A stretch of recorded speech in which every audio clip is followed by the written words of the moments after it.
Minecraft'dagi Nether portali. Hamma uni boshqa dunyoga yo'l deb o'ylaydi. Lekin agar bu portal aslida chiqish emas, qamoqqa tushish bo'lishiga bo'lsa-chi? Teoriya shuni aytadiki, Nether oddiy dunyo emas, u maxsus yopilgan hudud, ya'ni kimdir bu joyni yopib qo'ygan. Savol: kim va nima uchun bunday qilgan?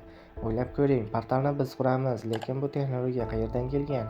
Demak, oldin ham kimdir portal ishlatgan va ular Netherga kirgan va ehtimol qayta olmagan. Nether yopiq dunyo, osmon yo'q, faqat lava va zulmat. Bu oddiy tabiat emas, bu sun'iy tarzda yo'q qilingan yoki cheklangan joyga o'xshaydi. Demak, bu joy kimnidir ichkarida ushlab turish uchun yaratilgan. Piglinlar bu mahbuslardir.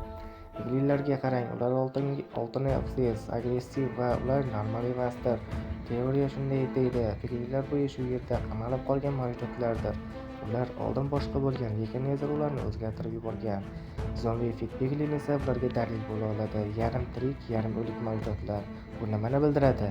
Nether tirik mavjudotni buzadi, ya'ni bu joydan chiqish yo'q. Vaqt o'tishi bilan hamma o'zgaradi.